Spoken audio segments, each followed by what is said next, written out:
ओम श्री गणेशाय नमः। ओम श्री गणेशाय नमः। ओम श्री गणेशाय नमः। ओम नमो भगवते वासुदेवाय नमः। ओम नमो भगवते वासुदेवाय नमः। ओम नमो भगवते वासुदेवाय नमः। ओम श्री साईनाथाय नमः। ओम श्री साईनाथाय नमः। ओम श्री साईनाथाय नमः। देवियों, सज्जनों, साथियों, दोस्तों, भक्तों, सभी को नमस्कार। श्री साईं ध्यान योग द्वारा प्रस्तुत श्रीमद् भागवत महापुराण कथा स्कंद 5 का आज आपको 18वां अध्याय सुनाने जा रहे हैं।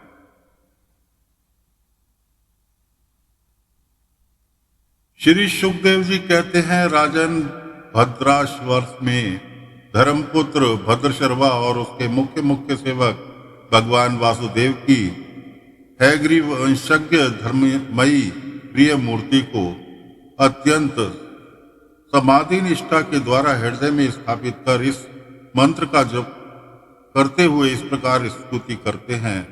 भद्रशर्वा और उनके सेवक कहते हैं, चित्त को विशुद्ध करने वाले ओंकार स्वरूप भगवान धर्म को नमस्कार है।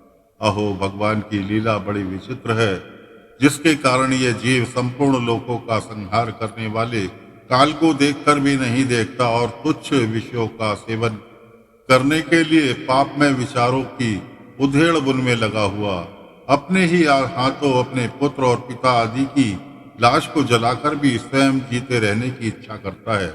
विद्वान लोग जगत को नश्वर बताते हैं और सूक्ष्मदर्शी आत्मज्ञानी ऐसा ही देखते भी हैं, तो भी जन्म रहित प्रभु, आपकी माया से लोग मोहित हो जाते हैं। आप अनादि हैं तथा आपकी कृत्य बड़े विस्मयजनक हैं।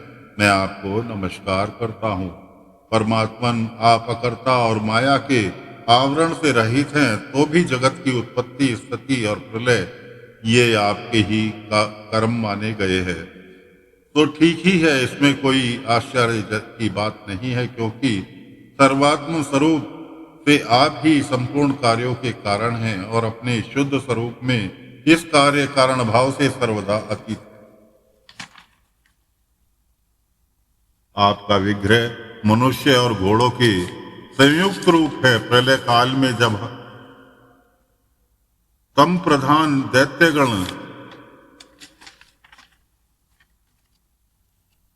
वेदों को चुरा ले गए थे, तब ब्रह्मा जी के प्रार्थना करने पर आपने उन्हें रसातल से लाकर दिया। ऐसा अमोघ लीला करने वाले सत्य संकल्प आपको मैं नमस्कार करता हूँ। हरिवर्ष खंड में भगवान नरसिंह रूप रहते हैं। उन्होंने यह रूप जिस कारण से धारण किया था, उसका आगे 7वें स्कंद में वर्णन किया जाएगा। भगवान के उस प्रिय रूप की महाभारत प्रहलाद जी उस वर्ष के अन्य पुरुषों की सहित निष्काम एवं अन्य अन्य भक्ति भाव से उपासना करते हैं। यह प्रहलाद जी महापुरुषोचित गुणों से संपन्न है तथा इन्होंने अपने शील और आचरण से दैत्य और दानवों को कुल को पवित्र कर दिया है। वे इस मंत्र तथा इस श्लोक का जप पाठ करते हैं। ओंकार स्वरूप भगवान श्री नरसिंह देव को नमस्कार है। आप अग्नि आदि तेजों के भी तेज हैं, आपको नमस्कार है। ये वर्जनक, हे वज्रदंड, आप हमारे समीप प्रकट होइए। हमारी कर्म वासनाओं को जला डालिए। हमारे अज्ञान रूप अंधकार को नष्ट कीजिए। ओम स्वाहा। हमारे अंतकरण में अभयदान देते हुए प्रकाशित होइए। सोमनाथ, विश्व का कल्याण हो, दुष्टों की बुद्धि शुद्ध हो, सब प्राणियों में परस्पर सद्भावना हो, सभी एक दूसरे का हित चिंतन करें। हमारा मन शुभ मार्ग में प्रवृत्त हो और हम सबकी बुद्धि निष्काम भाव से भगवान श्री हरि में प्रवेश करे। प्रभु, घर, स्त्री, पुत्र, धन और भाई बंधुओं में हमारी आसक्ति न हो। यदि हो तो केवल भगवान के प्रेमी भक्तों में ही। जो स्वयं पुरुष केवल शरीर निर्वाह के योग्य आनंद आदि से संतुष्ट रहता है, उसे जितनी शीघ्र सिद्धि प्राप्त होती है, वैसी ही इंद्रिय लोलुप पुरुष को नहीं होती। उन भगवत भक्तों के संगम से भगवान की तीर्थ तुल्य पवित्र चरित्र सुनने को मिलता है, जो उनकी असाधारण शक्ति एवं प्रभाव के सूचक होते हैं। उनका बार बार सेवन करने वालों के कानों के रास्ते से भगवान हृदय में प्रवेश कर जाते हैं और उनके सभी प्रकार के दैहिक और मानसिक मलों का नष्ट कर देते हैं। फिर भला उन भगवत भक्तों का संग कौन न करना चाहेगा। जिस पुरुष की भगवान में निष्काम भक्ति है, उसके हृदय में समस्त देवता, धर्म, ज्ञान आदि संपूर्ण सद्गुणों के सहित सदा निवास करते हैं। किंतु जो भगवान का भक्त नहीं है, उनके महापुरुषों के वे गुण आ ही कहाँ सकते हैं। वह तो तरह तरह के संकल्प करके निरंतर तुच्छ बाहरी विषयों की ओर ही दौड़ता रहता है। जैसे मछलियों को जल अत्यंत प्रिय है, उनके जीवन का आधार होता है, उसी प्रकार साक्षात श्री हरि ही समस्त देहधारियों के प्रियतम आत्मा है। उन्हें त्याग कर यदि कोई महत्वाभिमानी पुरुष घर में असक्त रहता है, तो उस दशा में स्त्री पुरुषों का बड़प्पन केवल आयु को लेकर ही माना जाता है, गुण की दृष्टि से नहीं। अतः असुरगण तुम तृष्णा, राग, विषाद, गोत्र, अभिमान, इच्छा, भय, दीनता और मानसिक संताप के मूल तथा जन्म मरण रूप के संसार चक्र का वहन करने वाले ग्रह आदि को त्याग कर भगवान नरसिंह के निर्भय चरण कमलों का आश्रय लो।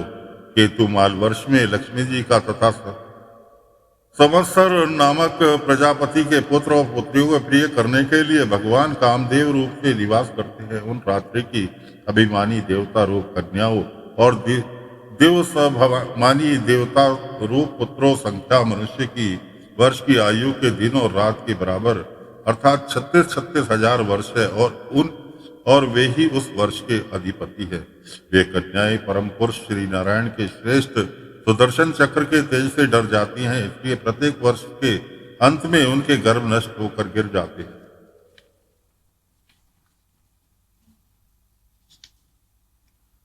भगवान आपके संतुलित गति, विलास को सुशोभित मधुर मधुर मंद मुस्कान से, मनोहर लीलापूर्ण चारु चितवन से कुछ उलझे हुए सुंदर भू मंडल की छबीली छटा के द्वारा वंदना विरंद का राशि राशि सौंदर्य उड़ेलकर सौंदर्य देवी श्री लक्ष्मी को अत्यंत आनंदित करते हुए और स्वयं भी आनंदित होते रहते हैं। श्री लक्ष्मी जी की परम समाधि योग के द्वारा भगवान के उस माया में स्वरूप की रात्रि समय प्रजापति संवत्सर की कन्याओं सहित और दिन में उनके पतियों के सहित आराधना और वेश मंत्र का जप करती हुई भगवान की स्तुति करती हैं, जो इंद्रियों के नियंता और संपूर्ण श्रेष्ठ वस्तुओं के आकार हैं।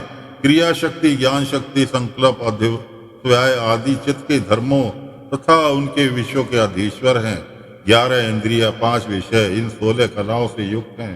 वेदोक्त कर्मों के प्राप्त होते हैं तथा अनंत में, अमृत में और सर्व में उन मानसिक, इंद्रिय एवं शारीरिक बल स्वरूप परम सुंदर भगवान कामदेव को ओम आम ह्रीम धूम इस बीज मंत्र के सहित सब ओर से नमस्कार है। भगवान आप इंद्रियों के अधीश्वर हैं। स्त्रियां तरह तरह के कठोर व्रतों से आपकी ही आराधना करके अन्य लौकिक पतियों की इच्छा किया करती हैं, किंतु वे उनके प्रिय पुत्र, धन और आयु रक्षा नहीं कर सकते, क्योंकि वे स्वयं परतंत्र हैं। सच्चा पति, रक्षा करने वाला या ईश्वर वही है जो स्वयं सर्वथा निर्भय हो और दूसरों से भयभीत लोगों की सब प्रकार से रक्षा कर सके। ऐसे पति एकमात्र आप ही हैं। यदि एक से अधिक ईश्वर माने जाएं, तो उन्हें एक दूसरे से भय होने की संभावना है। अतः आप अपनी प्राप्ति से बढ़कर और किसी लाभ की नहीं मानते। भगवान, जो स्त्री आपके चरण कमलों का पूजन ही चाहती है और किसी वस्तु की इच्छा नहीं करती, उसकी सभी कामनाएं पूर्ण हो जाती हैं। किंतु जो किसी एक कामना को लेकर आपकी उपासना करती है, उसे आप केवल वही वस्तु देते हैं, और जब भोग समाप्त होने पर वह नष्ट हो जाती है, तो उसके लिए उसे संतप्त होना पड़ता है। अजित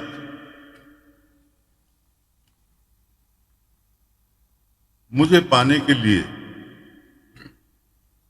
इंद्रिय सुख के अभिलाषी ब्रह्मा, रुद्र आदि समस्त सुरगण और तपस्या करते रहते हैं, किंतु आपके चरण कमलों का आश्रय लेने वाले भक्त सिवा मुझे कोई पा नहीं सकता, क्योंकि मेरा तो आप में ही मन लगा रहता है। अच्युत, आप अकेले जिस वंदनीय कर कमल को भक्तों के मस्तक पर रखते हैं वे मेरे सिर पर भी रखिए, वर्ण्य आप मुझे केवल श्री लांछन रूप से अपने वक्ष स्थल में ही धारण करते हैं, तो आप सर्व समर्थ हैं। आप अपनी माया से जो लीलाएं करते हैं उनका रहस्य कौन जान सकता है। रम्यक वर्ष में भगवान वहां के अधिपति मनु को पूर्व काल में अपना परम प्रिय मत्स्य रूप दिखाया था। पर मनु जी इस समय भी भगवान के इसी रूप की बड़े भक्ति भाव से उपासना करते हैं और इस मंत्र का जप करते हुए स्तुति करते हैं। सत्व प्रधान मुख्य प्राण सूत्रात्मा तथा मनोबल, इंद्रिय बल और शरीर बल ओंकार पद के अर्थ सर्वश्रेष्ठ भगवान मत्स्य को बार बार नमस्कार है। प्रभु नट जिस प्रकार कठपुतलियों को नचाता है, उसी प्रकार आप ब्रह्मादि नर्मों की डोरी से संपूर्ण विश्व को अपने अधीन करके नचा रहे हैं। अतः आप ही सबके प्रेरक हैं। आपको ब्रह्मादि लोकपाल गण भी नहीं देख सकते, तथापि आप समस्त प्राणियों के भीतर प्राण रूप से और बाहर वायु रूप से निरंतर संचार करते रहते हैं। वेद ही आपका महान शब्द है। एक बार इंद्रिय इंद्राणी विमानी देवताओं को प्राण स्वरूप आपसे ढा हुआ, तब आपने अलग हो जाने पर वे अलग अलग अथवा आपस में मिलकर भी मनुष्य, पशु, स्थावर, जगम आदि जितने शरीर दिखाई देते हैं, उनमें से किसी की बहुत यत्न करने पर भी रक्षा नहीं कर सके। अजन्मा प्रभु, आप मेरे सहित समस्त औषध और लताओं के आश्रय रूपा इस पृथ्वी को लेकर बड़ी बड़ी उत्ताल तरंगों से युक्त प्रलयकालीन समुद्र में बड़े उत्साह से विहार किया था। आप संसार के समस्त प्राण समुदाय के नियंता है। मेरा आपको नमस्कार है। हिरण्यवर्ष में भगवान कच्छ रूप धारण करके रहते हैं। वहाँ निवासियों के सहित पितृराज आत्मा भगवान उस प्रियतम मूर्ति की उपासना करते हैं और इस मंत्र का निरंतर जप करते हुए स्तुति करते हैं। जो संपूर्ण सत्व गुण से युक्त है, जल में विचरते रहने के कारण जिसका स्थान कोई निश्चय नहीं है तथा जो काल की मर्यादा से बाहर है, उस ओंकार सर्वव्यापक सर्वाधार भगवान कच्छ रूप को बार बार नमस्कार है। भगवान अपने एक रूप में प्रतीत होने वाला यह दृश्य प्रपंच यद्यपि मिथ्या ही निश्चय होता है, इसलिए इसकी वस्तुतः कोई संख्या नहीं है। तथापि यह माया के प्रकाशित होने वाला आपका ही रूप है। ऐसे अर्वचनीय रूप आपको मेरा नमस्कार है। एकमात्र आप ही जरायुज, सज्जित, अंडज, उद्धिज, जगम, स्थावर, देवता, ऋषि, पितृगण, भूत, इंद्रिय, सर्वग, आकाश, पृथ्वी, पर्वत, नदी, समुद्र, दीप और तारा विभिन्न नामों से प्रसिद्ध है। आप असंख्य नाम, रूप और आकृतियों से युक्त हैं। कपिल आदि विद्वानों से जो आप में 24 तत्वों की संख्या निश्चित है, वह जिस तत्व दृष्टि का उदय होने पर निर्वत हो जाती है, वह भी वस्तुतः आपका ही स्वरूप है। ऐसे संख्या सिद्धांत स्वरूप आपको मेरा नमस्कार है। उत्तर कुलवर्ष में भगवान यज्ञ पुरुष वराह मूर्ति धारण करके विराजमान है, क्योंकि निवासियों के सहित साक्षात पृथ्वी देवी उनकी अविचल भक्ति भाव से उपासना करती और इस परमपुष्ट मंत्र को जप करती हुई स्तुति करती हैं, जिनका तत्व मंत्रों से जाना जाता है, जो यज्ञ और कृत रूप तथा बड़े बड़े यज्ञ जिनके अंग है, उन ओंकार स्वरूप शुक्ल कर्मय त्रिगुण मूर्ति पुरुषोत्तम भगवान वाराह को बार बार नमस्कार है। श्रुतजन जिस प्रकार अरण्य रूप काष्ठ खंडों में छिपी हुई अग्नि को मंथन द्वारा प्रकट करते हैं, उसी प्रकार कर्माशक्ति और कर्मफल की कामना से छिपे हुए जिनके रूप को देखने की इच्छा परम प्रवीण पंडित जन और अविवेक युक्त मन रूप मंथन काष्ठ से शरीर एवं इंद्रियों को बिलो डालते हैं। इस प्रकार मंथन करने पर आपके स्वरूप को प्रकट करने वाले आपको नमस्कार है।